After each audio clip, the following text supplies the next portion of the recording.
Sí se está viendo bien tus diapositivas, Lucero. Ya, doctor. ¿Me avisa Si para quieres, iniciar? si quieres puedes empezar, por favor, y cuando Úrsula se añada, ella sigue después de ti. Ya, doctor, está bien. Ya, bueno, voy a empezar entonces. El tema de hoy es sobre síndrome coronario agudo y, bueno, con Úrsula voy a empezar primero definiendo el síndrome coronario agudo. En este caso vendría a ser una patología como consecuencia de que hay una alteración dentro del flujo sanguíneo coronario, o sea, de los vasos que van a estar irrigando, en este caso el miocardio, ¿no? Las paredes del corazón. Y este también va a tener un patrón de signos y síntomas muy característicos, pero en algunos casos también va a ser de tipo asintomático, ¿no? Por ejemplo, dentro de los signos comunes que se puede observar y de los síntomas comunes que tienen los pacientes con un síndrome coronario agudo, está, por ejemplo, lo que es la disnea de esfuerzos, el dolor torácico, que es el de los más importantes, de los signos más importantes, y este va a ser de tipo punzante.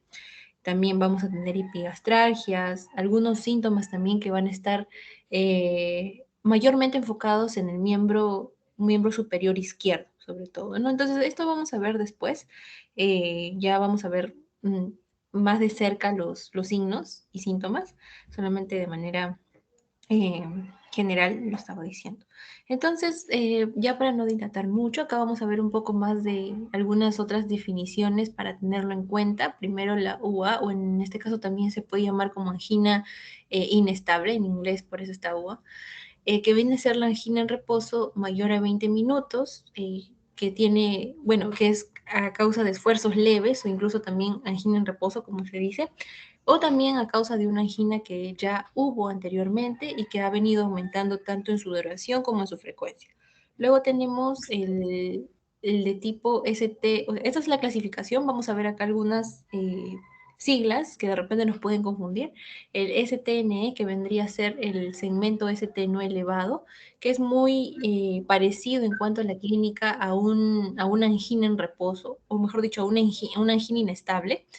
Pero dentro de aquí lo característico es que vamos a ver una necrosis miocárdica a causa de que va a haber una elevación de algunas enzimas cardíacas séricas, ¿no? Y a nivel de la electrocardiografía se va a observar también muy claramente que el segmento ST va a estar no elevado, a diferencia del siguiente que viene a ser el STE o del segmento ST elevado, donde también va a haber presencia de enzimas cardíacas elevadas y dentro de los patrones del electrocardiograma vamos a ver efectivamente que el segmento ST va a estar aumentado o elevado, mayor a 1 milímetro en dos o más derivaciones extremidades contiguas, y si es que lo vemos en dos o más derivaciones precordiales contiguas, va a ser el segmento T, va a estar elevado superior a 2 milímetros, ¿no? Luego también vamos a ver que la elevación del segmento ST puede estar a causa o puede ser causado por una oclusión total de la arteria infartada por un trombo. Esto lo vamos a ver también dentro de la fisiopatología, ¿no? Y también por el bloqueo de la rama izquierda, ¿no? Según, bueno, nuevo presunto de acuerdo a la AJA, ¿no? Los criterios de la AJA. Entonces acá podemos ver también una clasificación, que lo vamos a ver en la siguiente diapositiva mejor. Entonces, si es que hablamos de la clasificación del síndrome coronario agudo, vamos a ver que primero, si es que hablamos de una cardiopatía isquémica en general, podemos ver que va a causar ya sea un síndrome coronario agudo o un síndrome coronario crónico, ¿no? Eso lo van a exponer mis compañeros el día de mañana. En cuanto al síndrome coronario agudo, ya habíamos visto o ya habíamos definido también algunos términos y habíamos dicho también en cuanto a a la duración, o mejor dicho, a la aparición que viene a ser de manera brusca, ¿no? Esta se va a clasificar, como habíamos dicho a su vez, en un síndrome coronario agudo, que no va a tener elevación del segmento ST primero. Acá vamos a ver, por ejemplo, que a su vez se va a subdividir en una angina inestable y en un infarto agudo de miocardio sin elevación del segmento ST per se, ¿no? Dentro de esto, por ejemplo, esto está clasificado según se produzca o no la necrosis miocárdica, ¿no? Y también, por ende, de acuerdo a los biomarcadores de daño miocárdico. Mientras que lo siguiente vendría a ser el infarto agudo de miocardio con elevación del segmento ST, donde aquí se va a presentar una evolución clínica, ¿no? Que se va a observar en la mayoría de pacientes que tienen infarto agudo al miocardio, ¿no? Esto va a llevar que se pueda realizar una intervención pronta, ¿no? Por ejemplo, si es que hay alguna necesidad de reperfusión coronaria o de repente alguna angioplastía primaria, ¿no? Pero esto siempre tiene que ser dentro del tiempo adecuado, ¿no? Para evitar cualquier riesgo después. Y bueno, en cuanto a la etiología, también habíamos dicho, si es que lo relacionamos un poco con la fisiopatología, eh, veíamos que va a ser causado gracias a, o como consecuencia de la acumulación de depósitos de grasa, ¿no? O placas ateromatosas, en este caso sobre las paredes de las arterias coronarias, y en este caso también haciendo que el flujo sanguíneo que está transportando el oxígeno y los nutrientes al corazón se vean afectados, ¿no? Provocando así, ya en los peores de los casos, una necrosis y pues muerte celular. En cuanto a la etiología, casi 95% es gracias a los trombos, ¿no? Y en la epidemiología tener en cuenta que es comúnmente o se va a ver en mayor prevalencia en pacientes varones mayores de 55 años y también en pacientes mujeres de 60 años, ¿no? Aproximadamente. Causando así la cardiopatía isquémica, alrededor de 9.4 millones de muertes a nivel mundial, ¿no? Y eso también acompañado con algunos factores de riesgo que vamos a mencionarlo después. Entonces, dentro de la clasificación, ahora si es que lo vemos un poquito más de cerca, primero tenemos el síndrome coronario agudo sin elevación del segmento ST, el cual se divide en dos, en la angina inestable y en el infarto agudo del miocardio, ¿no? Entonces, dentro de la angina inestable, si es que vemos algunos datos clínicos que van a ir progresivamente evolucionando, vamos a ver primero que existe una angina de reposo. Esta angina de reposo va a ser, como su mismo nombre lo dice, aquella, bueno, que se va a dar cuando el paciente está en reposo, ¿no? Y generalmente va a ser de duración prolongada, mayor a 20 minutos. Luego tenemos la angina de reciente comienzo, que va a ser menor a 2 meses, o de al menos de la clase 3 según la Sociedad Canadiense de Cardiología, ¿no? Que es un criterio también. Luego la angina acelerada o también llamada progresiva es cuando va a haber un incremento en las 4 semanas previas, ya sea de la intensidad de la angina, de la duración, incluso también de la disminución del umbral de aparición en un paciente que tiene primero una angina de esfuerzo estable y luego viene la angina postinfarto, que va a ser la cual va a aparecer días siguientes a un infarto de miocardio, ¿no? Incluso 24 horas después de un infarto agudo del miocardio puede aparecer esto, ¿no? Luego viene el infarto agudo al miocardio, el cual, eh, el cual va a sugerir la presencia de daño miocárdico, la cual va a ser diagnosticada por la elevación de las troponinas en sangre, ¿no? Y esta se puede clasificar a su vez en 5 grupos, ¿no? De tipo 1, 2, 3, 4, 5, y el de tipo 4 va a estar clasificado en 3, o incluso en 2, en 3, ¿no? Algunos lo dicen o lo clasifican en 3 el de tipo 4. Entonces, dentro del tipo 1, primero tenemos un infarto agudo al miocardio de tipo espontáneo, que en este caso va a estar dado porque va a haber una rotura de la placa arteriosclerótica y después va a haber una formación del trombo dentro de la luz o también, bueno, dentro de la luz ya sea de una o más arterias coronarias, ¿no? Luego tenemos el infarto de miocardio tipo 2, en el cual va a haber un desequilibrio isquémico, o sea, va a ser secundario el desequilibrio isquémico, ¿verdad? Y aquí pues va a haber una alteración dentro de la oferta y la demanda del oxígeno, ¿no? Eso comúnmente va a ocurrir en situaciones donde hay hipertensión, hipotensión, bradicardia, taquicardia, entre otros problemas que van a causar también disfunción a nivel microvascular. Luego tenemos el de tipo 3, donde va a ser un infarto agudo al miocardio que va a conducir a la muerte cuando aún no se disponen de los resultados de biomarcadores, ¿no? Esto se va a dar en pacientes con sospecha de infarto al miocardio que van a fallecer de manera precoz sin que antes se haya podido obtener alguna muestra sanguínea para poder analizar los biomarcadores, ¿no? Y luego el de tipo 4, que como habíamos dicho puede ser de tipo A, de tipo B y C, ¿no? El de tipo A, por ejemplo, que va a estar relacionado con una intervención coronaria percutánea. El de tipo B, que va a estar relacionado con una trombosis intrastent, ¿no? Y el de tipo C, que también van a ser infartos asociados a una reestenosis, o sea, un episodio o sea, un nuevo episodio en este caso, o que se haya repetido, ajá, de una trombosis del stent. Bien.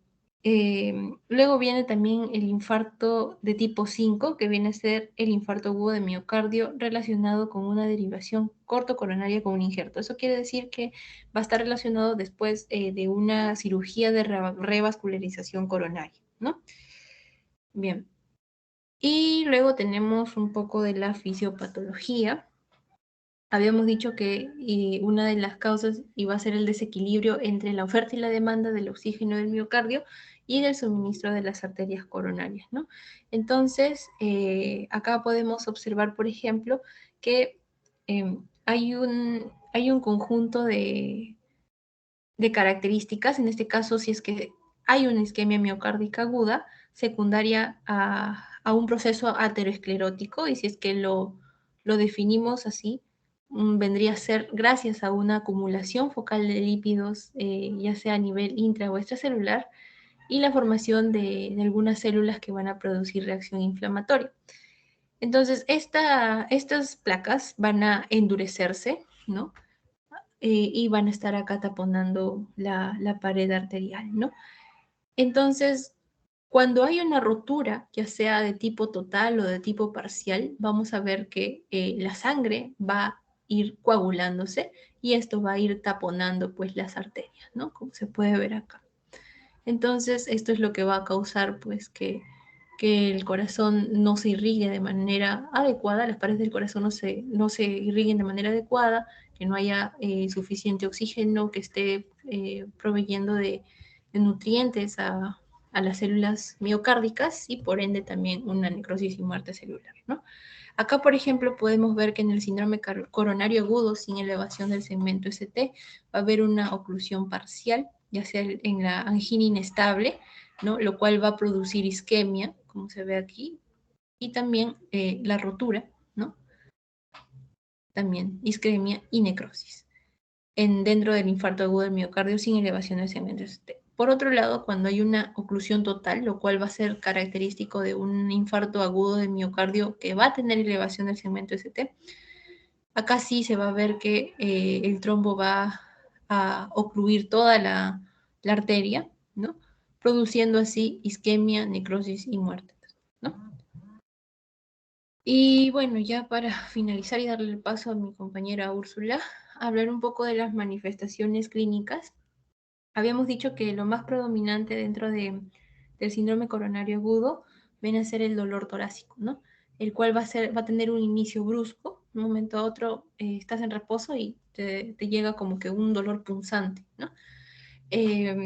También, si es que vamos a evaluar al paciente, debemos tener en cuenta algunas características importantes, preguntar de repente si el paciente tiene algún factor de riesgo cardiovascular, de repente indagar también en algunas causas, ya sea cardíacas o no cardíacas, de lo que le está pasando, ¿no? ¿Qué más? También Si es que vemos dentro de la anamnesis de la angina del pecho, el dolor en sí, debemos tener en cuenta la localización, dónde se está localizando y poder clasificarlo de acuerdo si es una angina estable, inestable o un infarto de miocardio, ¿no? También de acuerdo a la irradiación, hacia dónde está yendo, si está yendo hacia el hombro, los miembros superiores, ¿no? La duración también es muy importante. Por ejemplo, si es que hablamos de una angina inestable, habíamos dicho que es hasta 20 minutos, ¿no? Como tope. Y también tener en cuenta los síntomas acompañantes, la diaforesis, la ansiedad, la disnea, habíamos dicho la disnea de pocos esfuerzos, náuseas, vómitos, también se puede acompañar con epigastralgia, sudoración, palidez, ¿no? Y sensación de muerte. Otra cosa que debemos valorar también, ya habíamos dicho, los factores de riesgo y clasificarlos, ¿no? Dependiendo algunos que se pueden modificar como otros que no. Por ejemplo, la edad, si es que es varón y tiene mayor a 60 años, pues es muy probable de que sea un infarto del miocardio y ya es importante poder intervenir dentro de, ¿no?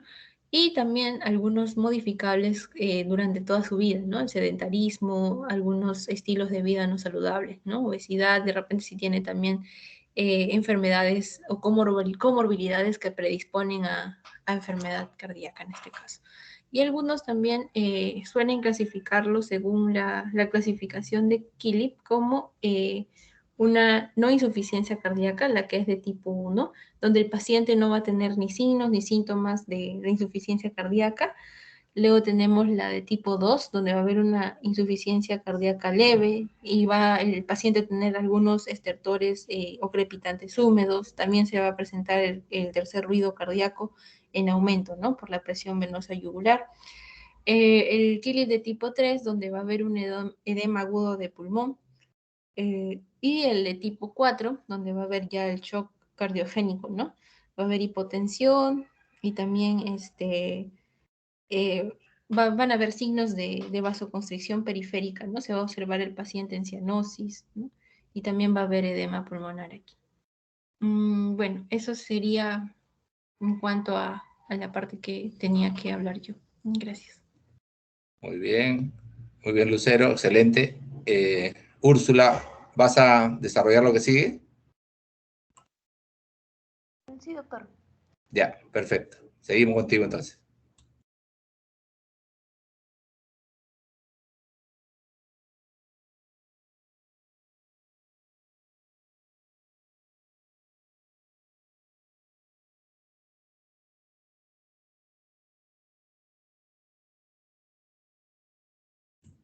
¿Se están viendo tus diapositivas, Úrsula? ¿Se están viendo bien? Y ahora sí, doctor. Sí, sí está viendo bien tu diapositiva, se ve correctamente. Bueno, a mí me tocó diagnóstico de síndrome coronario agudo, doctor. Se me escucha bien, ¿no? Un poco bajo, pero sí se te escucha.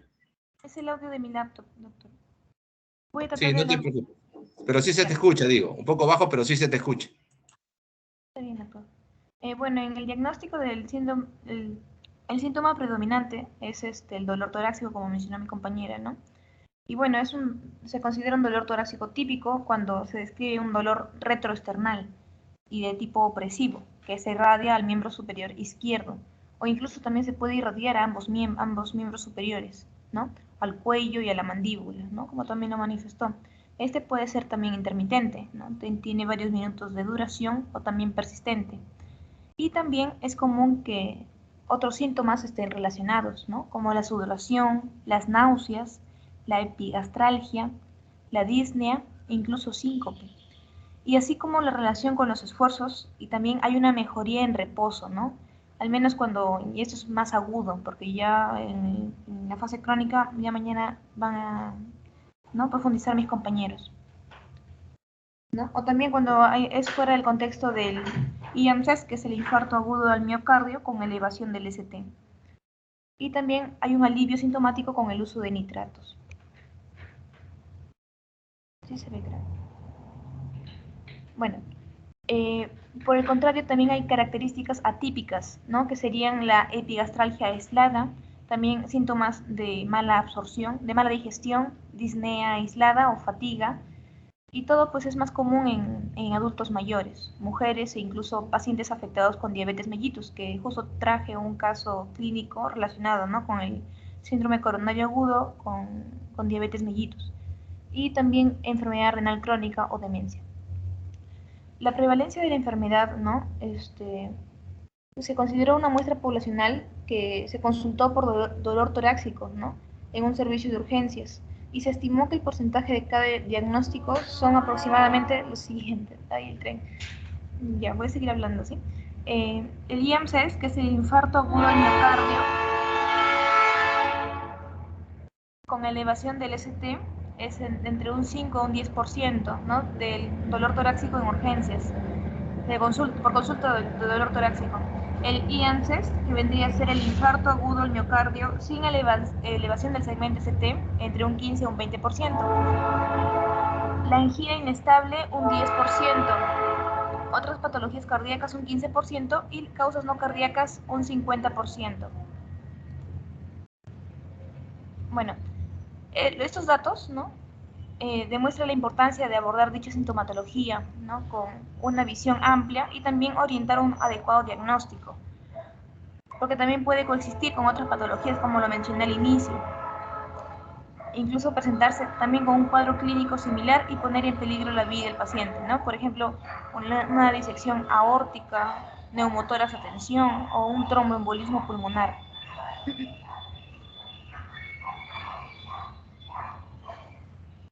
Bueno, en el diagnóstico diferencial de probables causas del dolor torácico, bueno, tenemos la cardíaca, ¿no?, que puede tratarse pues de una miopericarditis, ¿no?, o también cardiomiopatías, también insuficiencia cardíaca aguda, las emergencias hipertensivas, ¿no?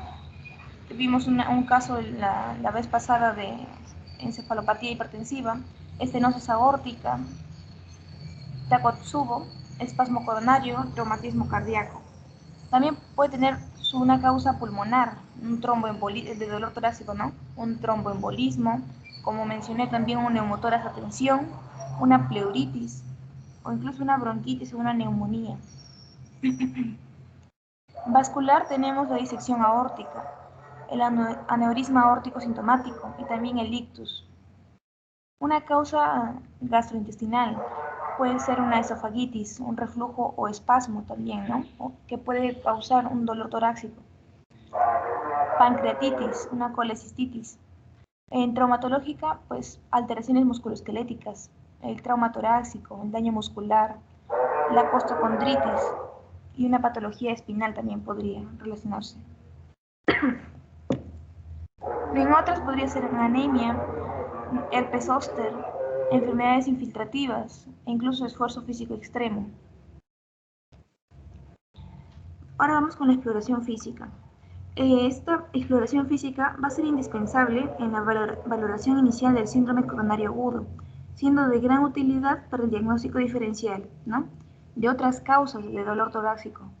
Como mencionamos, una patología pulmonar, podría tratarse de una patología digestiva, vascular o incluso cardíaca distinta al síndrome coronario agudo, ¿no? Para eso se utilizan unas pruebas complementarias iniciales, ¿no? Junto con la sintomatología referida anteriormente por mi compañera, también está la exploración física, que va de la mano, y también las pruebas complementarias, que también van a suponer pues un pilar sobre lo que se fundamenta el diagnóstico del síndrome coronario agudo. Acá tenemos los tres principales, que es el electrocardiograma, los biomarcadores y la radiografía de tórax. En el electrocardiograma se recomienda en los primeros 10 minutos el contacto médico.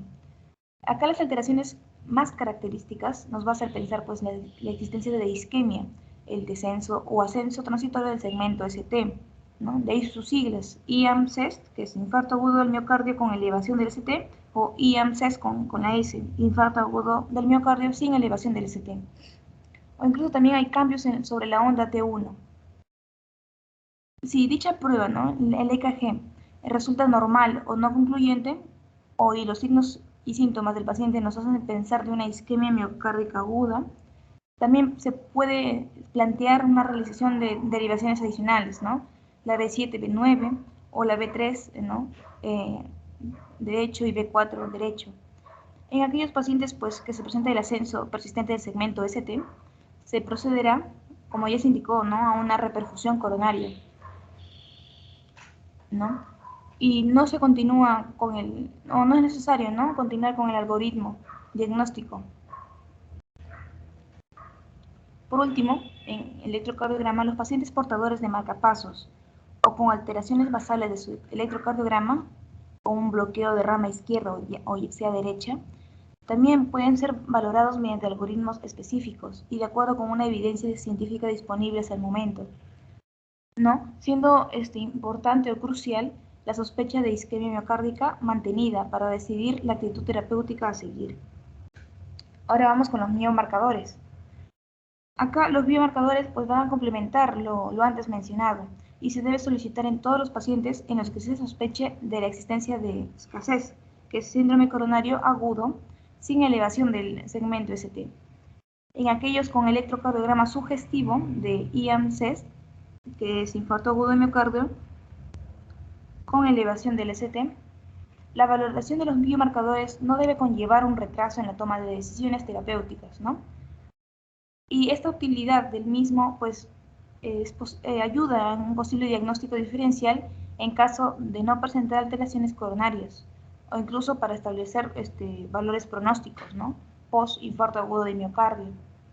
También, la utilización de la troponina ultrasensible frente a la creatinquinasa y la mioglobina, ya sea esta de tipo T o I, por su mayor sensibilidad y especificidad como marcadores del daño miocárdico, ¿no? También es crucial. Y gracias a estos test ultrasensibles se puede acortar el tiempo hasta una segunda medición de los niveles de troponina y se disminuyen los tiempos de diagnóstico, ¿no? En las nuevas guías europeas, ¿no? de síndrome coronario agudo sin elevación del ST, se recomienda como primera opción el uso del algoritmo de 0 horas 1 hora, la extracción de sangre en el momento del contacto médico y a la hora, y como segundo, el algoritmo de 0 a 2 horas. Pero no se recomienda el algoritmo de 0 a 3 horas, por presentar una peor relación de eficacia con la seguridad que los anteriores, ¿no? Y la radiografía de tórax, bueno, es una prueba habitual, ¿no? En cualquier servicio de urgencias, y su utilidad para el diagnóstico del síndrome coronario agudo es prácticamente nulo, pero su uso se recomienda principalmente cuando esta sospecha, ¿no? del síndrome coronario agudo es baja y queremos pues descartar otras patologías como neumonía, neumotórax, o incluso fracturas costales que pueden ser un indicador de dolor torácico no clásico u otras patologías incluso pulmonares. A todos los pacientes que consulten por sospecha de síndrome coronario agudo se les realizará un electrocardiograma de 12 derivaciones y una extracción sanguínea. En caso del IAM-CEST, ¿no? con elevación del ST, PCR o situación que precise una coronariografía urgente y se procederá, ¿no? al resultado de los biomarcadores.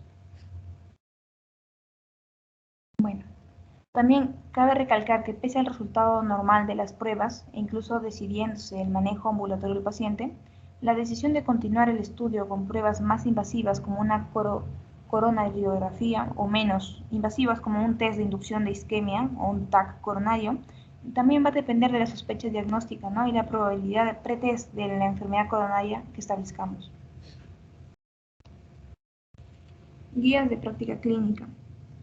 Bueno, acá se mencionan dos, ¿no? Esto es ya para finalizar este tema.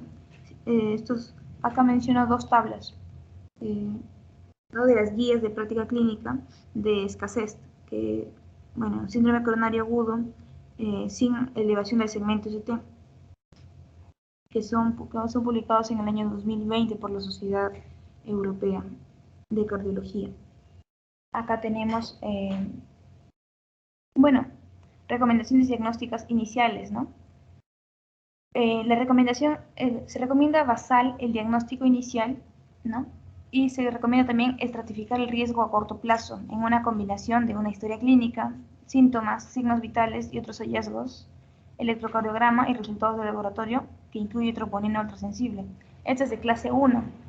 ¿Qué quiere decir clase 1? Como mencionamos anteriormente, ¿no? En insuficiencia cardíaca. Bueno, que sí es favorable para el paciente. Y de tipo B es que, o sea que no se consiguió la meta, ¿no? En esos estudios, pero sí es favorable para el paciente. En el segundo, se recomienda medir los niveles de troponina mediante un test ultrasensible justo tras el ingreso y obtener el resultado en los primeros 60 minutos. También es de clase 1, ¿no? Que sí es favorable para el paciente, y también de clase B. También se recomienda realizar un EKG de 12 derivaciones en los primeros 10 minutos del contacto médico y su inmediata valoración por un profesional capacitado, ¿no? También este es de clase 1 y de nivel B. También se recomienda obtener un nuevo electrocardiograma de 12 derivaciones si recurre la sintomatología o el diagnóstico es dudoso. Esto también es de clase 1, que sí es favorable, pero este nivel baja a C, ¿no? Porque eso es ya opinión de expertos. O sea, es la opinión de expertos, ya no se han realizado estudios, ¿no? Más profundos. En el algoritmo de 0 a 1 hora se recomienda si se dispone de test validados para ello. Este es de clase 1 y nivel B, también es bueno.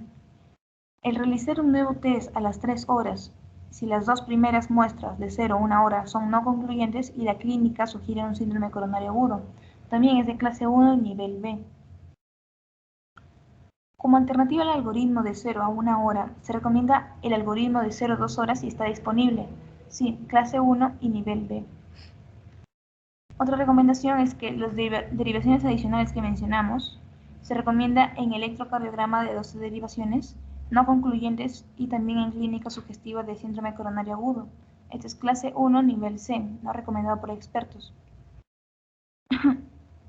Como alternativa a los algoritmos de 0 a 1 hora y 0 a 2 horas, se puede utilizar el de 0 a 3 horas.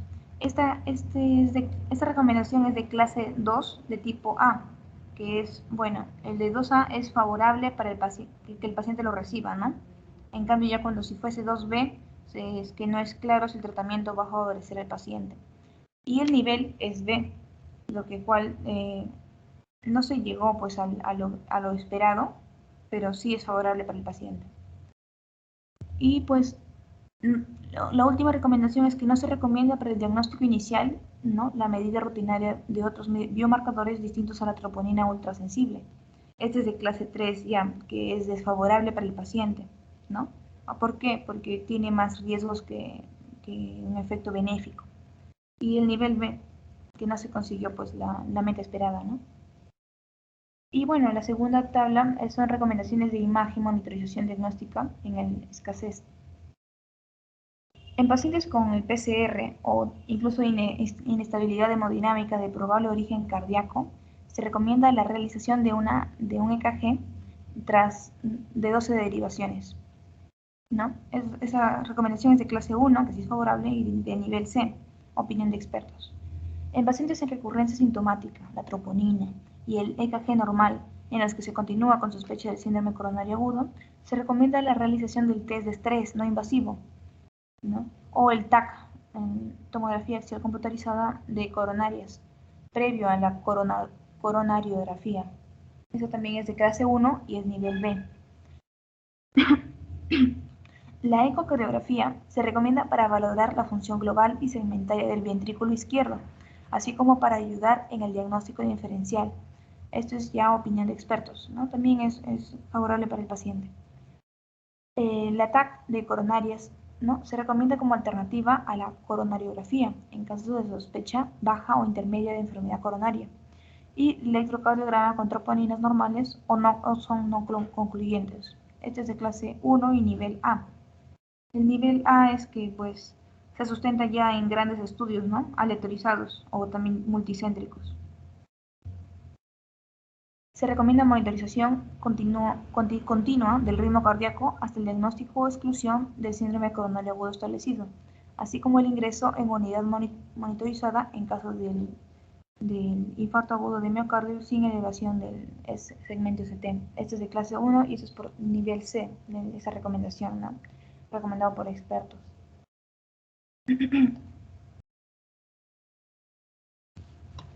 Eso sería con respecto al diagnóstico del artículo, y de ahí, doctor, pasaría a mi caso clínico. Sí. Pasamos al caso clínico. Muy bien. Bueno, en el caso clínico se trata de un varón de 45 años de edad, que es empresario de profesión y tiene un hábito de alimentación pues muy desordenado, porque manifiesta que tiene pues múltiples compromisos profesionales. Además es un bebedor social y también sedentario. Y por lo anterior, ¿no? Sufre de obesidad, que se representa con un índice de masa corporal de 31 kilogramos por metro cuadrado y un perímetro abdominal de 110 centímetros, ¿no? Lo cual ya son riesgos, factores de riesgos. Fuma desde los 18 años de edad, en torno a 40 cigarrillos al día, ¿no? Traducido en 60 paquetes por año. Aunque en un intento por mejorar su salud había reducido su consumo a 15 cigarrillos al día. Estando previamente bien, ¿no? Mientras trabajaba presenta un episodio de dolor precordial opresivo que se irradia al brazo izquierdo, por el que acude al servicio de urgencias, donde es diagnosticado de síndrome coronario agudo con elevación del segmento ST sin datos de insuficiencia cardíaca asociados, ¿no? Según la Philip-Kimball Typ 1. Se revasculariza mediante la angioplastía primaria, la arteria circunfleja, con 2 stents farmacoactivos. Estos famosos stents farmacoactivos, o también incluso le llaman la endoprótesis farmacoactiva, lo que va a impedir pues, es que una arteria coronaria se vasodilate, se estreche, ¿no? Se vasoconstriña, se estreche, ¿no? Después de una angioplastía. Eso es lo que son los stents farmacoactivos. Bueno, sigo. Y presenta además una oclusión crónica de la arteria coronaria derecha, que se considera pues no susceptible de revascularización. El ecocardiograma postinfarto mostró una función sistólica del ventrículo izquierdo conservada, ¿no? La fracción de eyección del ventrículo izquierdo del 63%, sin alteraciones residuales significativas de la contractibilidad segmentaria. Bueno, en la analítica, el ingreso destaca pues su glucosa basal en ayunas es de 203 miligramos por decilitro, el colesterol total es de 146 miligramos por decilitro, el HDL 26 miligramos por decilitro, los LDL 61 miligramos por decilitro, los triglicéridos 289 miligramos por decilitro y la hemoglobina glicosilada un 11%. Además, pues se objetivaron cifras de tensión arterial persistentemente elevadas, ¿no? Mayor de 140/90, durante todo el ingreso. Al momento de darse el alta hospitalaria, las recomendaciones terapéuticas incluyeron el cese absoluto del hábito tabáquico, la pérdida de peso, el consumo de una dieta mediterránea, así como la realización de la actividad física programada. En cuanto a los fármacos, ¿no? Recibió ácido acetilsalicílico, 100 miligramos por día, clopidogrel, 75 miligramos por día, atorvastatina, 80 miligramos por día, ramipril, 5 miligramos por día, bisoprolol, 5 miligramos por día. También se remitió asimismo a un programa de rehabilitación cardíaca, cuyos esfuerzos se centran en el cumplimiento de los objetivos de prevención, ¿no? Secundaria. Bueno, al inicio de la rehabilitación cardíaca se inició el tratamiento con metformina y también sitagliptina, ¿no? Cada 12 horas, así como también la vareniciclina para el cese del hábito tabáquico durante 3 meses. Además se realizó una ergometría inicial con el protocolo de Bruce, ¿no? Que se completa en un total de 8 minutos, ¿no? Y también siendo clínica y eléctricamente negativa para isquemia. Con el diagnóstico ya establecido de diabetes mellitus, en base a las cifras de glucemia basal y de hemoglobina glicosilada, se inició tratamiento con una combinación de metformina, ¿no? El IPP4, así como la vareniciclina para el cese del hábito tabáquico, ¿no? 1 miligramo 2 veces al día durante 3 meses. Al comienzo del programa de la rehabilitación cardíaca, se realizó asimismo una ergometría con el objetivo de estratificar el riesgo y también evaluar la capacidad funcional y completando un total de 8 minutos del protocolo de Bruce, ¿no? Equivalentes a 10 METs, siendo clínica y eléctricamente negativa para isquemia. Bueno, se le realizó rehabilitación cardíaca, 3 sesiones semanales durante 8 semanas y el paciente había dejado de fumar, ¿no? Fue una abstinencia comprobada mediante la oximetría en aire expirado. También realizaba ejercicio físico vigoroso durante 30 a 45 minutos diarios, al menos 5 días en semana, y había cambiado sustancialmente sus hábitos alimenticios. También aumentó su capacidad funcional, completando el equivalente a 12 METs en una ergometría al final del programa. Las alteraciones en la analítica bioquímica del perfil, ¿no?, glucometabólico que se presentó al ingreso también presentaron una mejoría significativa, ¿no? Estas son las alteraciones bioquímicas del perfil glucometabólico, ¿no? En el colesterol al ingreso, por síndrome coronario agudo, el colesterol total estuvo de 146 y tras ya el programa de rehabilitación cardíaca bajó a 100. Los LDL, ¿no?, el de 61 al ingreso bajó a 51. Los HDL al ingreso 26, ¿no?, y tras programar la rehabilitación cardíaca 30. Los triglicéridos bajó exponencialmente, ingreso 289 miligramos por decilitro y tras la rehabilitación cardíaca 95. Igualmente la glucemia basal, 203 miligramos por decilitro, bajó a 95. La hemoglobina glicosilada estaba en un 11%, bajó a 7,3%. Y el peso de 99 kilogramos a 93 kilogramos. Y el perímetro abdominal, ¿no?, bajó de 110 a 100 centímetros. El IMC bajó de estar 31, que es obesidad, ¿no?, primaria, a 29, que sería sobrepeso en fase 3. Bueno, en este caso, el diagnóstico de diabetes mellitus en pacientes ingresados por síndrome coronario agudo es que se presenta 1 de cada 3 enfermos que presentan este síndrome coronario agudo va a tener diabetes mellitus previo, ¿no? Y entre un 10 a un 24% adicional son diagnosticados de diabetes mellitus o una alteración del metabolismo de la glucosa, ¿no?, durante el ingreso por síndrome coronario agudo.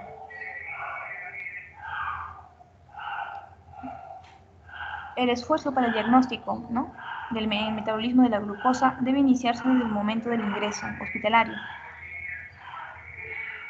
Los criterios que se emplean con frecuencia son los propuestos por la American Diabetes Association, ADA, ¿no?, que va a incluir esto: la hemoglobina glicosilada mayor de 6,5%, el paciente tenía 11, ¿no?, al ingreso.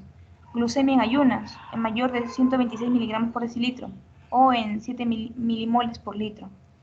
Y el ayuno se define pues como la no ingesta calórica durante por lo menos 8 horas. La glucemia, tras 2 horas post sobrecarga oral de glucosa, mayor o igual a 200 miligramos por decilitro, ¿no? El paciente creo que tenía 265. La glucemia al azar, mayor o igual a 200 miligramos por decilitro. En un paciente con síntomas clásicos de hiperglicemia o crisis hiperglicémica, en ausencia pues de hiperglicemia inequívoca, el resultado debe ser confirmado pues repitiéndose esta prueba.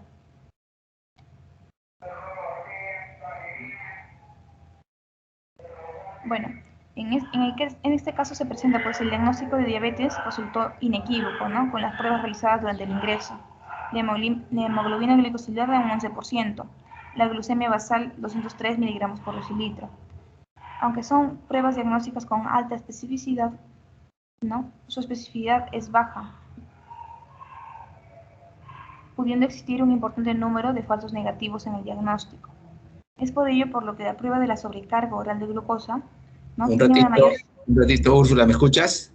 Sí, doctor, sí le escucho. Sí, vamos a aclarar ahí porque en la diapositiva ha puesto que son pruebas diagnósticas con alta especificidad y luego dice su especificidad es baja. Entonces vamos a aclarar esa contradicción, sí, mejor para no confundir a los que están escuchando la exposición.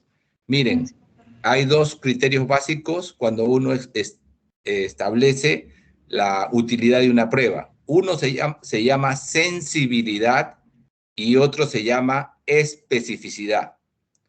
Sensibilidad se refiere a la posibilidad de la prueba de detectar a los pacientes enfermos. ¿Ok? Entonces, eso es sensibilidad. Y especificidad significa que cuando la prueba sale positiva, el paciente está enfermo. Eso es especificidad. Acá te hablan de que en esta prueba en estas pruebas pueden existir un importante número de falsos negativos. ¿Qué significa que una prueba te dé falso negativo? Significa que la prueba sale negativa, pero el paciente tiene la enfermedad. ¿Ya? Si la prueba sale negativa, pero el paciente tiene la enfermedad, eso se llama baja sensibilidad. ¿Ya? Baja sensibilidad. ¿Por qué? Porque la prueba no fue capaz de detectar la enfermedad. Por eso te da falso negativo. ¿Ya? Mientras que en el caso de la especificidad, el problema sale con los falsos positivos. ¿Ok? La prueba sale positiva, pero el paciente no tiene la enfermedad.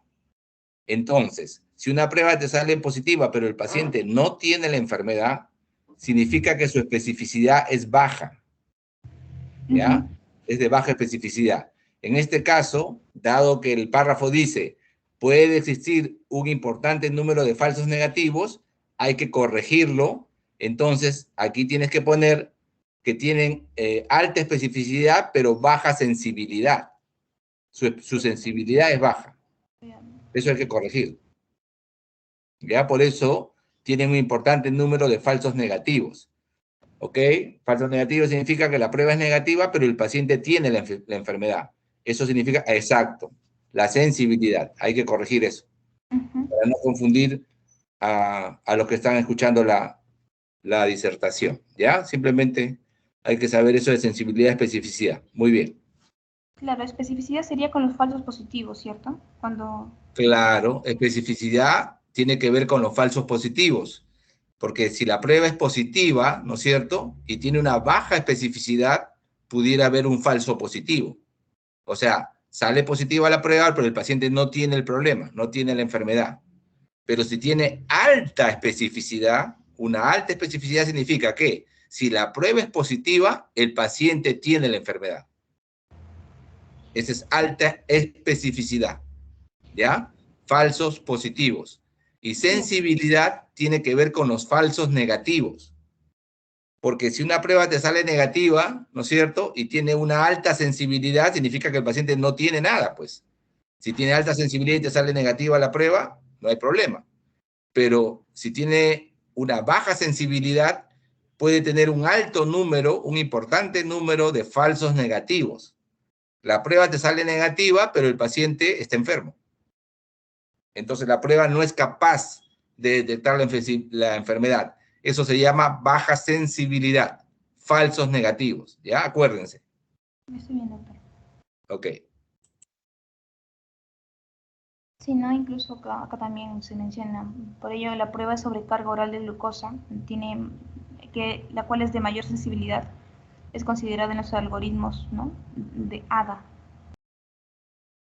Claro, o sea, significa mayor sensibilidad, significa que hay menos falsos negativos, ¿correcto? Tú le das al paciente, señor, tiene que tomar 50 gramos de glucosa por vía oral, ¿no? Le das ahí su miel de abeja, no sé, y le mide su glucosa.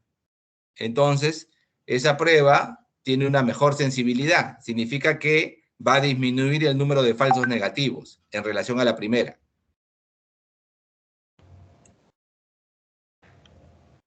Estoy bien, doctor.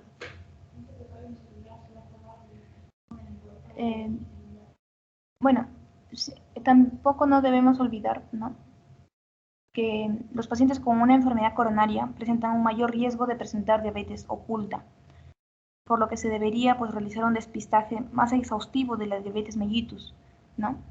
También ¿no?, es crucial si son prediabéticos, o sea, la glucosa en ayunas entre 101 y 125, o una glucemia tras 2 horas de sobrecarga de 75 gramos, ¿no?, entre 140 y 200 miligramos por decilitro. O también una hemoglobina glicosilada entre 5,7 y 6,4.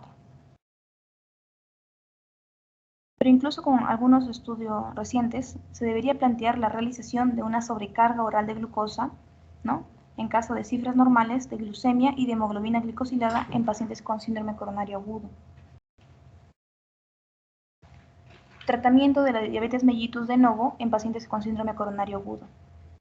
Bueno, en los pacientes con síndrome coronario agudo van a debutar, ¿no?, con diabetes mellitus, y estos deben ser manejados durante el ingreso hospitalario, con un régimen de insulinoterapia, ya que permite una adecuada titulación, pero no es recomendable un control estricto de las cifras de glucemia, ¿no? Porque es adecuado, mencionan, en un niveles en torno a 180 miligramos por decilitro, ¿no? Por los efectos deleterios que puede producir la hipoglucemia en pacientes críticamente enfermos. Una vez superada esta etapa crítica del evento coronario agudo, usualmente 3 o 4 días después se puede solapar la insulinoterapia con dosis de inicio de antidiabéticos orales. ¿Cuál es el objetivo de esto? Comprobar su adecuada tolerancia, ¿no? Al utilizarlos como tratamiento de mantenimiento. En cuanto al fármaco de elección, también existe un consenso entre la metformina, que es un fármaco seguro, que no produce hipoglucemias y mejora la resistencia a la insulina, que suele ser habitual en este tipo de pacientes. Y en pacientes con cifras de hemoglobina glicosilada superiores al 9%, ¿no? Como en el caso que presentamos, que presentaba 11, no existe un consenso en cuanto a la estrategia farmacológica inicial, ya que algunos grupos inician de entrada a la insulinoterapia. Pero no existe una evidencia sobre cuál es la mejor estrategia a seguir, ¿no? En este caso, pues se optó por una estrategia inicial con antidiabéticos orales en combinación, ya que con cifras tan elevadas de hemoglobina glicosilada, la metformina, ¿no?, en monoterapia pues resulta insuficiente. Y los nuevos antidiabéticos orales disponibles, como los inhibidores de la DPP4, ¿no?, que es la dipeptidasa de tipo 4, podrían tener una acción reductora del riesgo cardiovascular, ¿no?, más allá de la acción hipoglucemiante que tiene. Y esto se presenta pues como una buena opción de combinación con la metformina en pacientes con síndrome coronario agudo.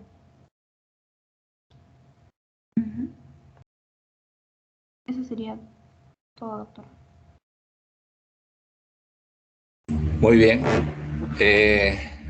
Un caso bastante interesante porque está aumentando bastante la cifra de los pacientes con diabetes. Entonces estamos teniendo muchos casos parecidos al que se ha presentado hoy día. Lucero, ¿tú tienes algún caso clínico que presentar? No, doctor. Ya. Lo que pasa es que pensamos con Úrsula que era un caso por toda la exposición.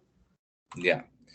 Bueno, en realidad yo necesitaba que me presenten un caso de lo que se llama síndrome coronario agudo, ST no elevado, y otro caso de síndrome coronario agudo, ST elevado, sobre todo para ver las diferencias del manejo.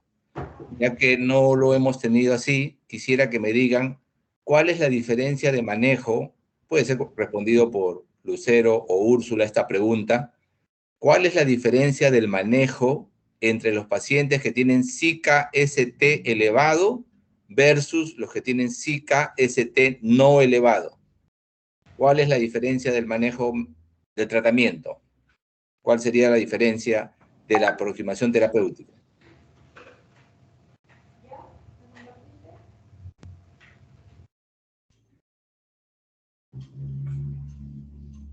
Tratamiento.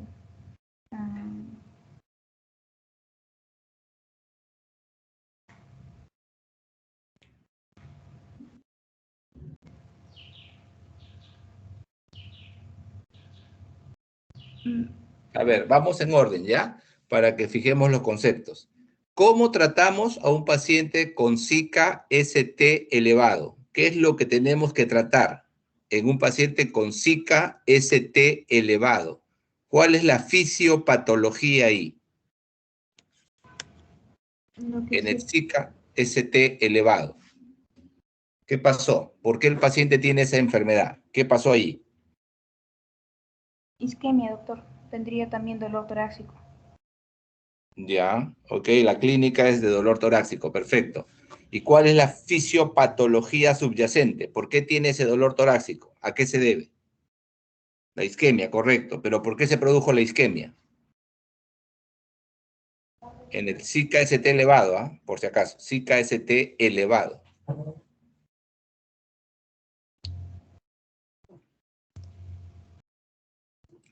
¿Cuál es la fisiopatología ahí?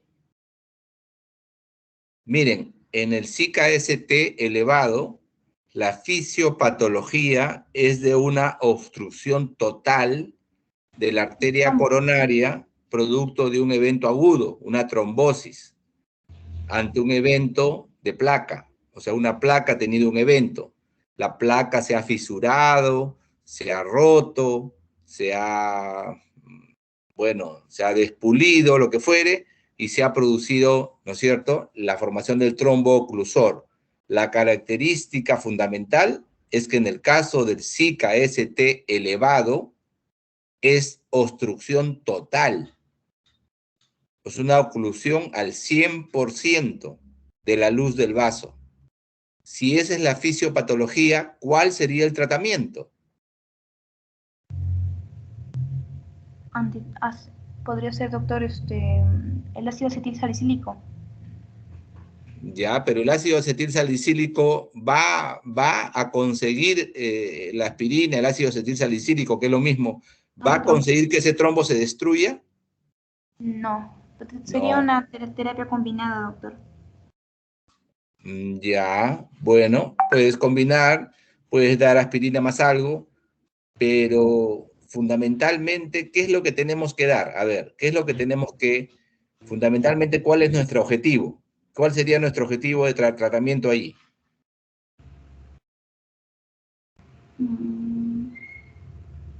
Si la fisiopatología es la que acabo de describir, ¿cuál sería el objetivo? La fisiopatología nos dice, en el síndrome isquémico coronario agudo existe un trombo oclusor total. Se ha formado un trombo que ha ocluido totalmente la luz del vaso. ¿Cuál sería el manejo? ¿Qué tengo que hacer? Claro, Héctor, tú también puedes participar, ¿ah? Por si acaso pueden participar los tres. Un paréntesis pequeño. ¿Quién me da razón de Freddy? Antitrombótico. Un paréntesis pequeño. ¿Quién me da alguna razón de Freddy? ¿Saben algo de él? No, doctor. ¿No? Ya. Ok. Ahora sí. Abro la pregunta para todos, incluido Héctor. Si la fisiopatología del Zika-ST elevado es tromboclusor total, ¿cuál sería nuestro objetivo? ¿Cuál sería el manejo? ¿Qué tengo que hacer? Antitrombóticos. Claro. Un manejo es antitrombóticos. Tienes lo que se llama trombolíticos, ¿no? O fibrinolíticos, que le llaman ahora, ¿no? Fibrinolíticos le llaman ahora. Entonces tienes que disolver el trombo, pues. Entonces, tienes que dar algunos medicamentos que puedan hacer ese efecto, ¿no? Ahí tienes, por ejemplo, streptoquinasa, tienes el alteplase, el reteplase, una serie de medicamentos que tienen esa labor. Correcto, pero no es la primera opción terapéutica. ¿Cuál es la primera opción terapéutica ahí? ¿Una intervención? ¿Una angioplastía? Claro, es lo que tenemos que hacer, una intervención, una angioplastía. Es el primer camino ante un síndrome coronario agudo ST elevado. Tendríamos que intervenir, ¿no es cierto?, con un procedimiento intervencionista, una angioplastía percutánea transluminal, para poder abrir, ¿no es cierto?, para poder limpiar ese trombo. Entonces, si nuestro hospital cuenta con un servicio de hemodinámica, si nuestro hospital tiene cómo hacerlo, sin dudar, haciendo el diagnóstico, ¿no es cierto?, haciendo el diagnóstico, lo enviamos a ese procedimiento, a una angioplastía, una dilatación de la zona obstruida con un balón. Y seguramente, seguido de eso, la colocación de un stent. Un stent viene a ser como una especie como de mallita metálica que evita que se vuelva a cerrar la arteria. Porque si bien es cierto, con la angioplastía conseguimos abrir la luz del vaso, o sea, hacemos que el trombo se pegue contra las paredes del vaso o lo que fuere, y conseguimos otra vez recanalizarlo. Sin embargo, si no hacemos nada, lo más probable es que se vuelva a cerrar, porque la lesión sigue. O sea, el fundamento fisiopatológico que ocasionó que se cierre, eso no se corrige con el balón. Simplemente el balón lo que te hace es mecánicamente forzar, ¿no es cierto?, una vía, un camino para que la sangre pase, pero no te soluciona el problema de la placa. Por eso es que después de una angioplastía con balón exitosa, el paso siguiente es colocar el stent. Colocar esa mallita metálica, esa redecita metálica, dentro de la luz del vaso para evitar que se vuelva a cerrar. En casos que nuestro hospital no tenga posibilidad de que el paciente vaya a este procedimiento de angioplastía, o sea, no hay cómo hacerlo llegar a la angioplastía porque no tengo hemodinámica, la alternativa es la fibrinolisis. O sea, no es la primera elección. ¿Ya? La primera elección, recordemos, es intervencionismo. Estamos hablando de SICA-ST elevado, por si acaso, ¿eh? SICA-ST elevado, ¿ya? No confundir con SICA-ST no elevado. Entonces, en SICA-ST elevado, primera alternativa, intervencionismo. Angioplastía con balón más colocación del stent, ¿no es cierto? Si se puede de una vez. Colocación del stent para mantener la luz del vaso permeable. No tengo hemodinámica, entonces paso a la segunda alternativa. La segunda alternativa es fibrinólisis. Usar estreptoquinasa, reteplase, alteplase, lo que fuera, lo que tengas, para lisar el coágulo. O sea, quieres destruir el trombo para reaperturar el vaso. Eso es lo que quieres hacer al colocar ese tratamiento. Pero ese tratamiento tiene más fallas, evidentemente, que el procedimiento intervencionista. No siempre el medicamento que usamos consigue destruir el trombo. Y hay muchos casos en los cuales este procedimiento falla.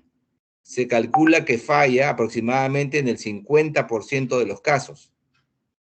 O sea, si tienes 100 pacientes con SICA-ST elevado que los vas a someter a una fibrinólisis, la mitad se van a quedar con el vaso tapado.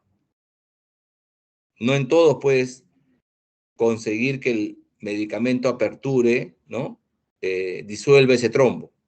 Por eso es que se prefiere utilizar, ¿no? Como alternativa, como primera opción, mejor dicho, el tratamiento intervencionista. ¿Ya? Esa es la primera alternativa. Y como les han revisado sus compañeras, han hecho una buena exposición en la parte diagnóstica, ¿cuáles serían los criterios diagnósticos en los cuales sustentaríamos nuestra posibilidad de enviar hemodinámica? ¿Cuál sería nuestro algoritmo diagnóstico? A ver, para fijar las ideas. A ver, ¿cuáles serían nuestros criterios diagnósticos fundamentales en el SICA-ST elevado? A ver. Abierta para todos. Pregunta abierta para todos. ¿Cuál sería nuestra forma de diagnosticar SICA-ST elevado?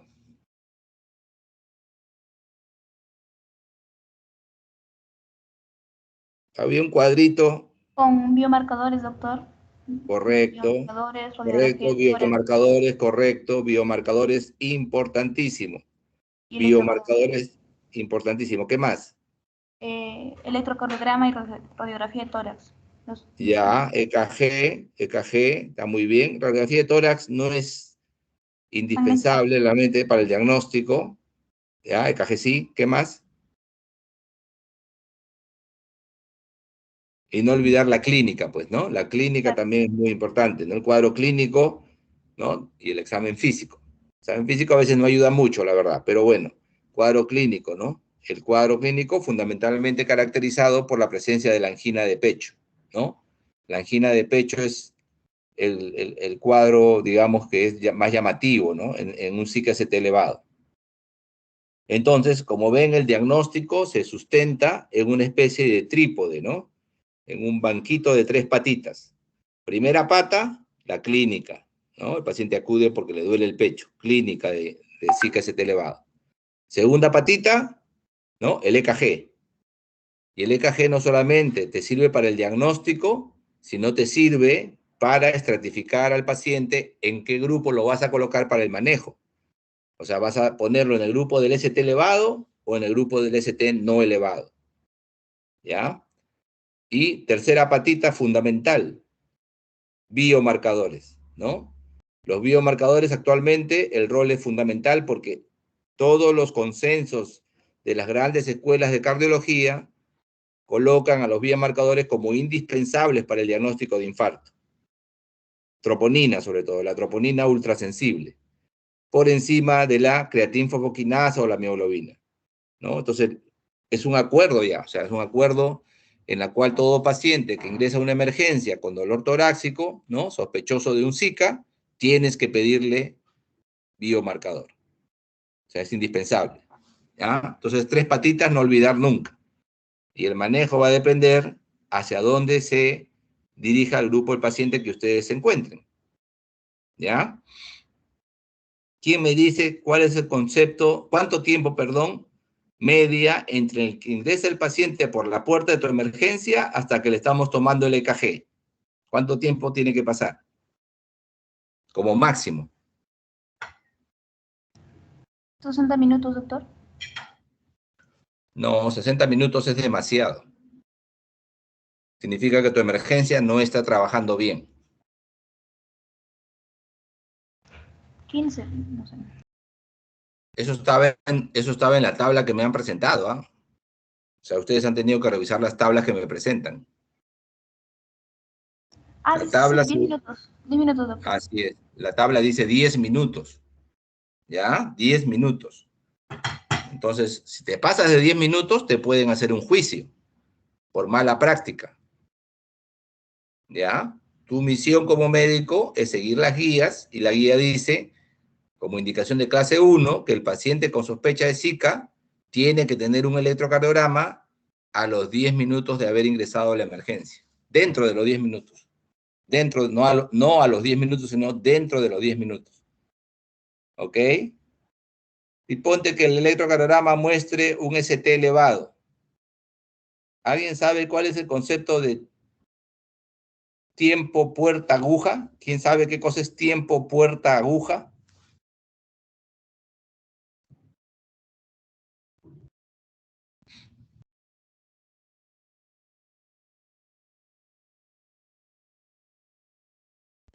Doctor, ¿no es en el momento que se le hace el diagnóstico del infarto, ¿no? Agudo de miocardio con elevación de ST? Ya, bueno, ese es el tiempo del diagnóstico, pero el tiempo puerta aguja significa el tiempo que pasa desde que el paciente pasa por la puerta de la emergencia hasta que le estás iniciando el tratamiento con fibrinolítico. ¿Ya? O sea, desde que ingresa el paciente a tu emergencia hasta que ya lo estás tratando, ¿ah? Miren, ¿ah? O sea, ya tiene que haberse hecho el diagnóstico. Ya tienes que haber hecho el diagnóstico de Zika ST elevado. Y vas a empezar un tratamiento fibrinolítico. Eso se le llama el tiempo puerta aguja. Y en los libros, en todas las guías, indican que ese tiempo no debe ser mayor a 30 minutos. ¿Ya? Tiempo puerta aguja, 30 minutos. Desde que ingresa el paciente a la emergencia, ¿no es cierto? En 10 minutos ya tiene que tener su electro.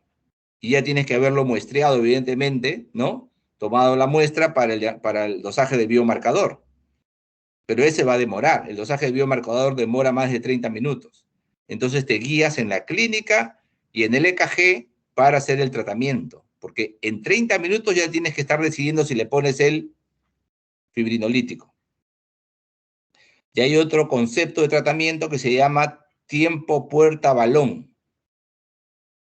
El tiempo puerta balón es el tiempo que va desde que el paciente ingresa a la emergencia hasta que lo llevas a la sala de hemodinámica.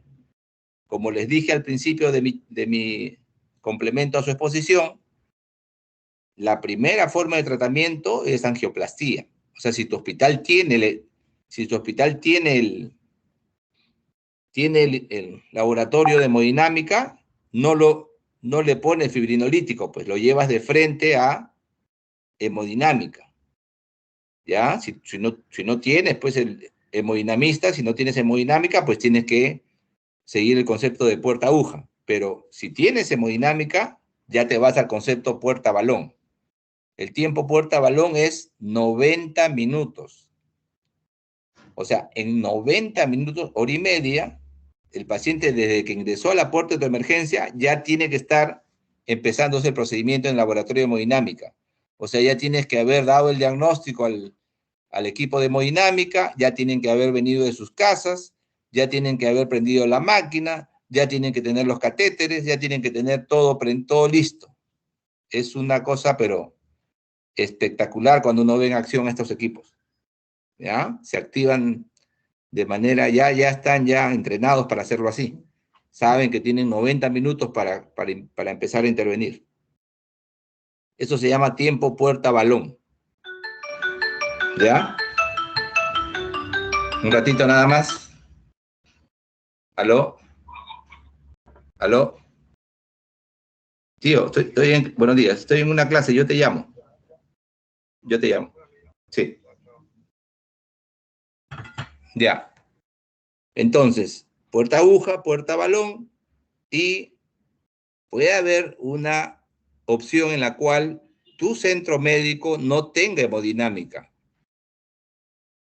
pero sí la tiene un centro cercano.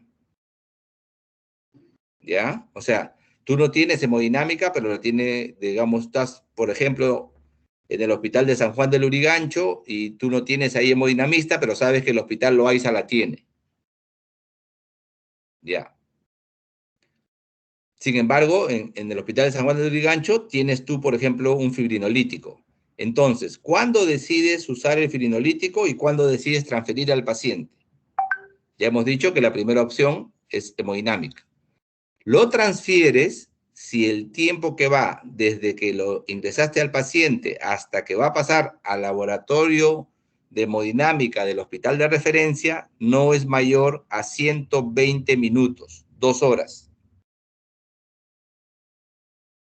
O sea, correctamente hablando, va a depender de la distancia que está tu centro al otro centro. Porque si está muy alejado, la verdad va a demorar más que ese tiempo, ¿no es cierto? Entonces, si está cercano y bueno, y puedes hacer la referencia rápida y va a demorar 2 horas, lo refieres. No lo trombolizas, no lo firinolizas.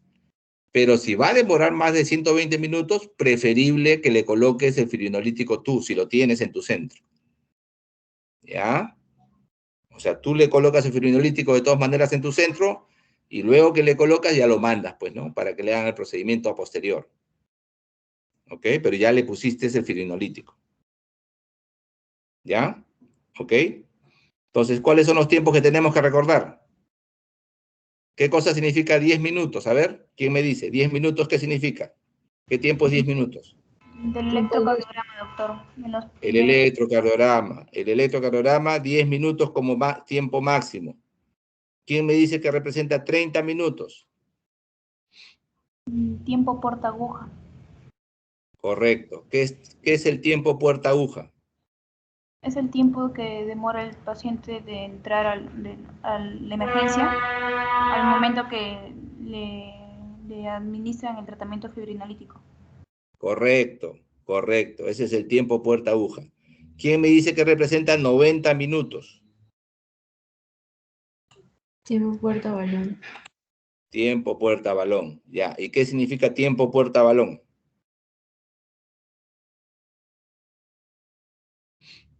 ¿Qué es el tiempo puerta balón? A ver, para recordar y fijar el concepto claramente.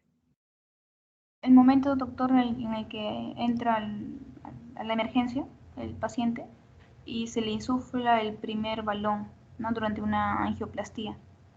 Correcto. El tiempo desde que ingresa el paciente a la emergencia hasta que va a la sala hemodinámica y se le está haciendo el procedimiento de insuflar balón. Correcto. Tiempo puerta balón. ¿Y 120 minutos para terminar, qué sería?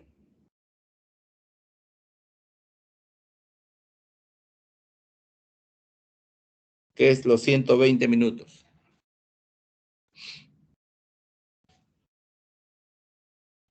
Es el tiempo, ¿no es cierto?, que calculamos nosotros que nos va a costar referir al paciente desde que ingresó a nuestra emergencia hacia un laboratorio de hemodinámica remoto.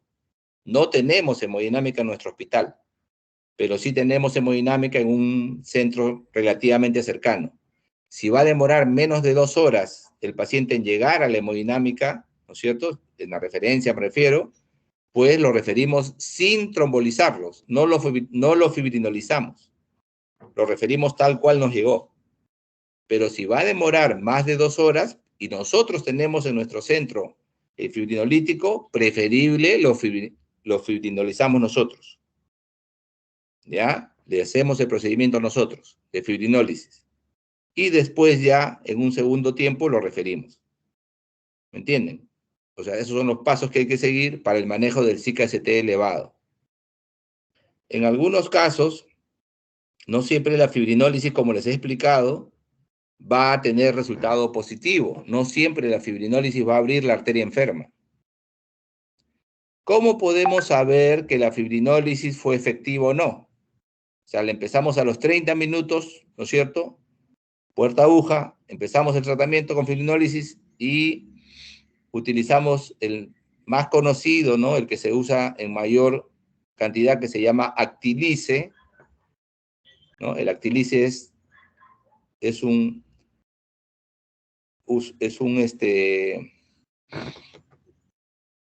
TPA, ¿no? Un activador del plasminógeno tisular, ¿no? TPA, activador del plasminógeno tisular. Ese es el Actilice. Ya, recombinante, o sea, lo diseñan en el laboratorio. Bueno, nosotros tenemos un TPA interno, ¿no? Pero esto lo desarrollan o lo sintetizan en el laboratorio, TPA recombinante, ya. Ese es el Actilice. Ya, ese medicamento demora 90 minutos en pasar. O sea, el protocolo de infusión de ese medicamento es 90 minutos para pasar el Actilice. ¿Qué criterios tendríamos que fue efectivo? O sea, ¿cómo podríamos saber que el tratamiento de ese paciente con síndrome coronario agudo ST elevado, con el Actilice, le abrió el trombo? Esos criterios se llaman criterios de reperfusión. Criterios de reperfusión. ¿Ya?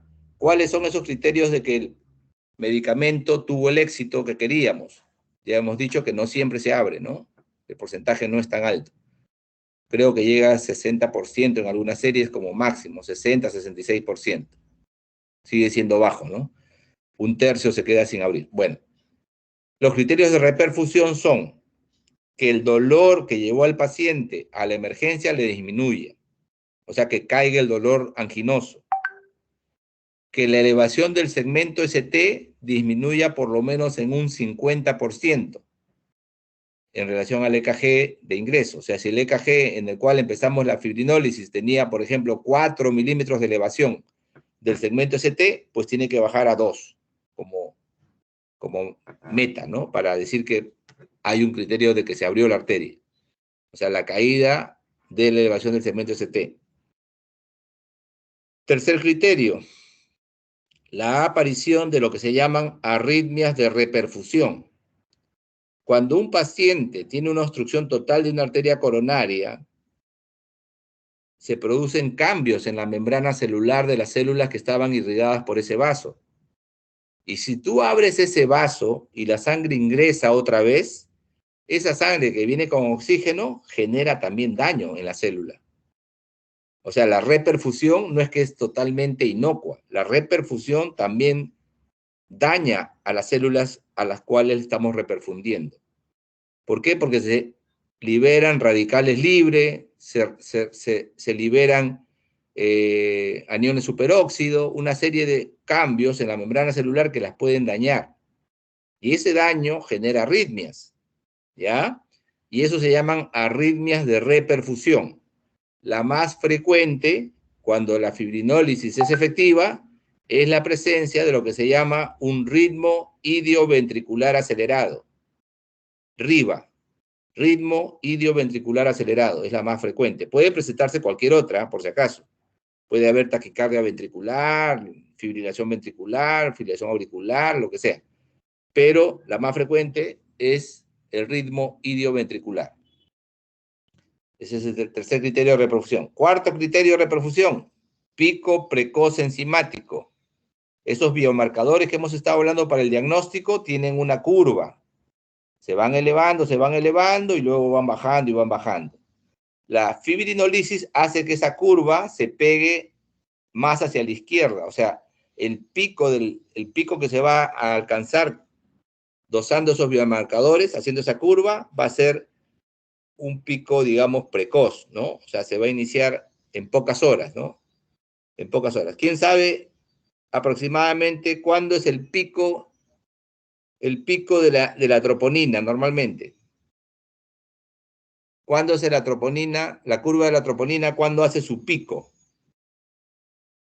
O sea, el nivel máximo que alcanza en un infarto, en un CKCT elevado. ¿Cuándo es el pico máximo de troponina en un CKCT elevado? A ver, ¿se ¿De 12 a acordarán? 24 horas, doctor? Más o menos, efectivamente, de 12 a 24 horas, por ahí. En 12 a 24 horas estás haciendo el pico, ¿no? 24 horas en promedio. Entonces, cuando haces fibrinolysis, un criterio es que lo haga antes, pues a las 8 horas el pico, ¿no? O sea, lo máximo que alcanzaste no fue a las 12 horas del infarto, sino fue a las 8 horas. Eso se llama pico precoz enzimático. ¿Ya? Entonces, si tienes esos criterios, significa que posiblemente con la medicación de fibrinólisis abriste el vaso enfermo, ¿correcto? Pero el abrir el vaso enfermo no termina de solucionar el problema. Simplemente estás eliminando la causa mecánica, que es el trombo, pero el sustrato, que es la placa inflamada, la placa inestable, está allí. Por eso, una vez que terminaste el procedimiento de fibrinólisis, ahí no queda el tratamiento. Tienes que referir al paciente para que haga su cateterismo y haga su stent, lo que fuera necesario hacer, ¿no? ¿Ok? Cuando tú decides hacer la fibrinólisis como tratamiento de ese infarto, de ese CKCT elevado, eso se llama fibrinólisis primaria. O sea, es decisión del médico. ¿Ok? No quieres perder tiempo, te va a costar tiempo referir, tu laboratorio de hemodinámica está cerrado, son las 3 de la mañana, el hemodinamista dice que va a llegar a las 6 de la mañana, entonces tú dices, voy a hacerle una fibrinólisis primaria. O sea, es mi decisión, ¿no es cierto? Yo decidí hacerlo. En cambio, si tú decides esperar, ¿no es cierto? A pesar de que el hemodinamista, digamos, vaya a demorar más tiempo,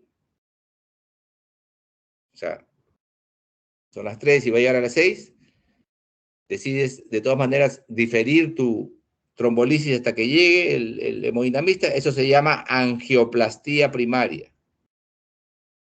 Angioplastía primaria, cuando decides que el paciente vaya a un tratamiento a través del catéter. Cuando falla tu trombolisis, tu fibrinolisis puede fallar, ya te he explicado que no siempre se abre el vaso enfermo, y lo consigues mandar a la angioplastía, esa angioplastía ya no se llama primaria, se llama angioplastía de rescate. ¿Ya? Angioplastía de rescate. ¿Por qué? Porque falló la fibrinolisis. ¿Ya? Y cuando el hemodinamista te dice, mira, yo voy a llegar todavía a las 8 de la mañana, que es mi hora de ingreso, ¿no? Y tú no quieres perder el tiempo, tú le puedes poner la fibrinólisis, ¿correcto? Tú le puedes poner, porque va a demorar el hemodinamista, no va a llegar en el tiempo que hemos dicho, de 90 minutos, ¿no? Puerta balón. Entonces, tú decides ponerle la fibrinólisis y a pesar de que la has puesto y que puedas tener algún criterio de reperfusión, ¿no? Que ya hemos mencionado, igual lo mandas al hemodinamista. Eso se llama angioplastía facilitada. ¿Ya? Entonces, ¿qué tendríamos? Angioplastía primaria, angioplastía de rescate, angioplastía facilitada. ¿Ya? Depende de las condiciones del paciente y lo que el médico decida. Muy bien, ¿alguna pregunta sobre lo que hemos hablado hoy día? ¿Alguna duda que tengan?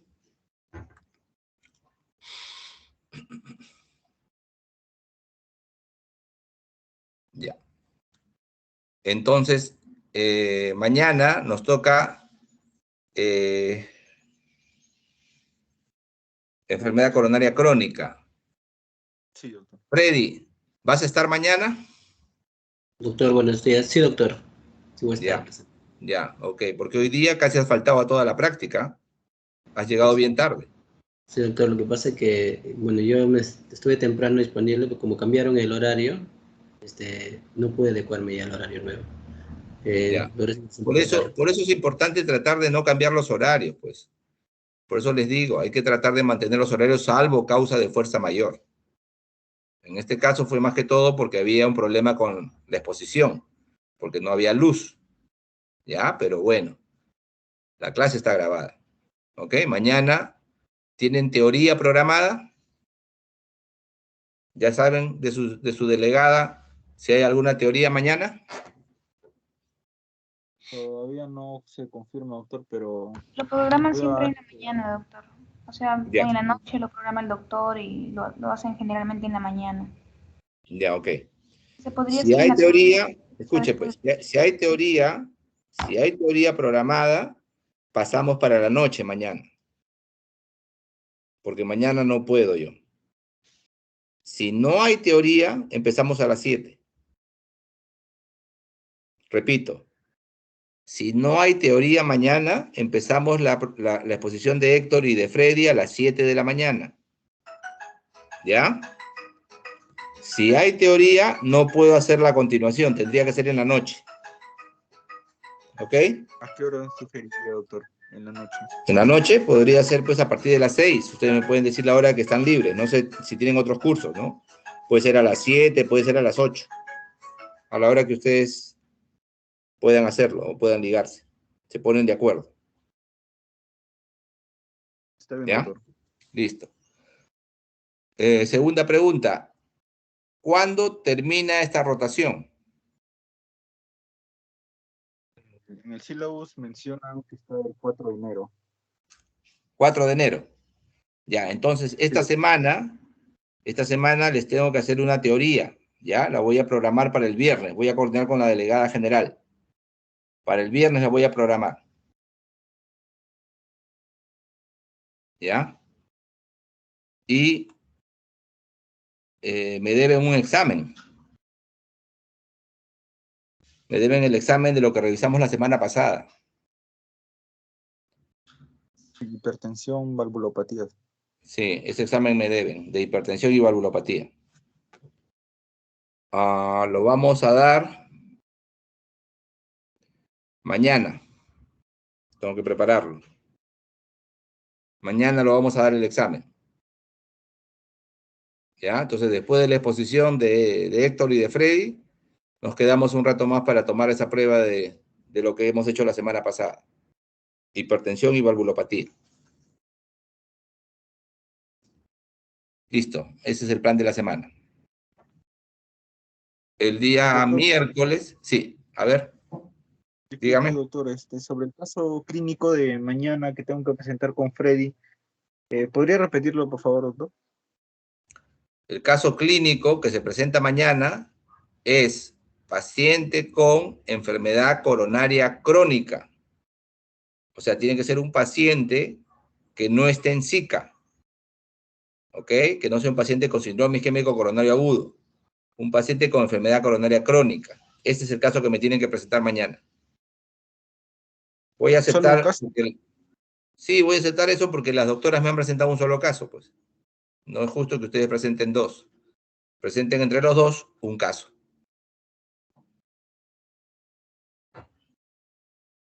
Mañana. Está bien, doctor. ¿Ya? Listo. Muy bien. Nos despedimos entonces hasta mañana. Me avisan por el WhatsApp con tiempo si empezamos a las 7 de la mañana o es en la tarde-noche. Me avisan. Gracias, doctor. Listo. Hasta mañana.